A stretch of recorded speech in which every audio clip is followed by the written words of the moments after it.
who reads a newspaper and asks the question, why are we where we are? How did we get here? I wanted them to have a book which was engaging and interesting, and then would give them the other side of the story to sort of broaden out their perspective beyond what they get from their newspapers. Now, how that plays into policy hands is a very good question, whether it's in military hands or in government decision makers. And I think, for instance, Afghanistan is slightly different because it's outside my area of expertise, and it's not really an Arab state. And I think that it brings complexity to the issue that I'm the wrong person to address. So let me talk about what it might mean for Iraq, even though we're just pulling out. I think that there are lessons that we could have learned from the British experience in Iraq that might have helped us to avoid certain problems we encountered afterwards. I think, for instance, the history of Iraqi resistance to a British troop presence in their country. If you think of the Rashid Ali coup of 1941, for instance, Britain actually went to war with its Iraqi ally over this question. Would have made us a little warier of how our troops would be received and the greater likelihood of insurgency. I think we should have been planning for insurgency on the experience of the many uprisings that the Iraqi people mounted against the British and Indian troops in the years of Britain's presence in Iraq. I think that we should take away from the experience of the British in Iraq that any attempt we make to preserve for the United States special privileges, for instance, among our contractors, or among our diplomatic community, would be a mistake, because it will compromise the legitimacy of the independent government of Iraq. The experience of the British, which ended ultimately in the 1958 revolution, where a very violent revolution completely decapitated the Hashemite royal family and literally burned all traces of the institutions of government that the British had installed and the democratic institutions of Iraq. They were overthrown because they had been delegitimized by the continuing influence Britain exercised through friendly politicians like Nouri Said.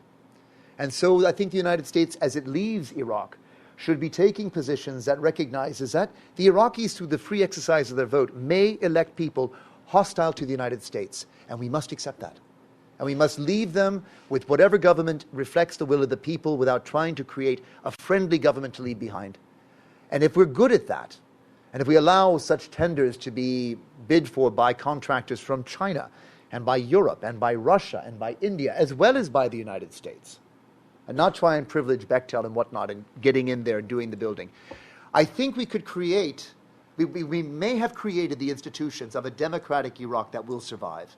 And in 15 or 20 years from now, they'll actually look back to the United States and they will feel gratitude for us having seen them through the tyranny of Saddam and into a new democratic era, whatever the pain and the bloodshed that had entailed. But if we try and make them loyal to us, friendly to us, have undue privileges in that country, I fear we will delegitimize the government, which would put Iraq not in the path towards the development of democratic institutions, but right down the road to illegitimacy and the risk of a failed state. And just to follow up on that question regarding who you're writing for, were you thinking of Arab audiences when you were writing this book? Because as we know, history is not taught very well in the Arab world. And are you hoping your book will be translated into Arabic, and what do you expect the response will be? I was very wary of how the Arab world would view my book. There is something so presumptuous for a Westerner to write an Arab history, and I'm aware of that. And so I was constantly concerned about how my Arab readers would view the book. Happily, the reviews in the Arab press have been very favorable. And I've just found my Arabic publisher. So that was part of the job at the Abu Dhabi Book Fair as well. So there will be an Arabic edition published in Cairo. And I'll work very closely with them to ensure, for instance, we go back to the original Arabic texts that I was drawing on and that they don't translate my English translation of the Arabic. And, so that it should be a beautiful and well-written Arabic translation.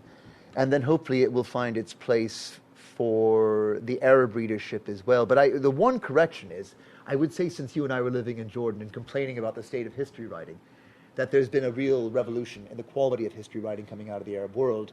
And certainly in writing the book, I was indebted to Arab historians that I have a world of respect for. Thank you. There are historians and there are political analysts, right, pundits, and sometimes an erudite person like you ventures into political analysis using his depth in history.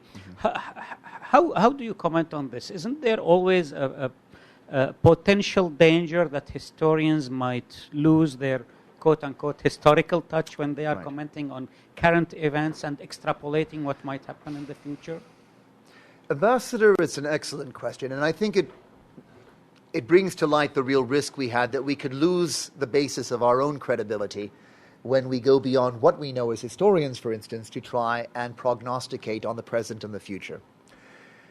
The only thing I would say is that there are times when, even as an historian, your views are quite strong about what is going on in the present world. And where maybe because of your historic knowledge, you have a duty to your country or to those among whom you work to share your views. You don't in that way I can't pretend to shape American or British policy. But I think there is a contribution we as academics can make to contribute to the pool of ideas. Often we will find our comments fall on deaf ears.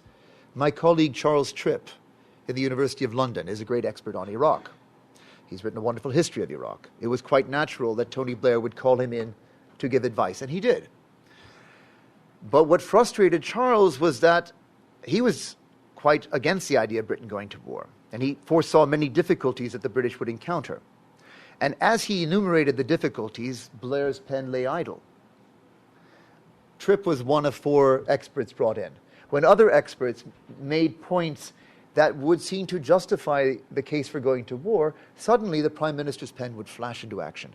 His notebook would get filled with good ideas, and you'd find the distillation of those ideas being made in arguments he was making to Parliament and Prime Minister's question time.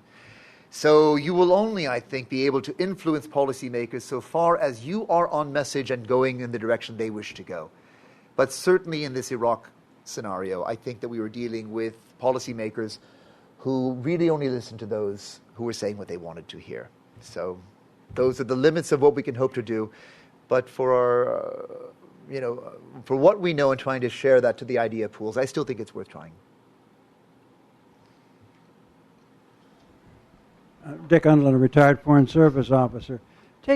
Going a little bit from what Ambassador Mustafa has just said, could you talk a little bit about the role of the thinking that is taking place among Arab political leaders, intellectuals, people not necessarily the government, in fact, really not the government at all, but are we seeing a kind of development or currents or trends that are, well, what are they? Do they exist? Are they hopeful? Are they negative? How do you read this? Thank you, Dick. I think it's a difficult question to answer in a kind of generalized terms because here again we come back to the diversity of the Arab world. And we see such different challenges facing different Arab states. You have the population-rich, resource-poor states that are really overwhelmed by the need to provide for the needs of their populations, whether it's providing education for their very young and rapidly growing sort of under 25 age group, the jobs for people when they leave schools. If you don't employ people, then you put their lives on hold in ways that make them rather dangerous elements in your society. Is there the housing that will allow people to finally move out of mom and dad's place and have a place of their own? Is there the medical care to deal with populations which are also aging? So they have few resources, they have big problems, they're worried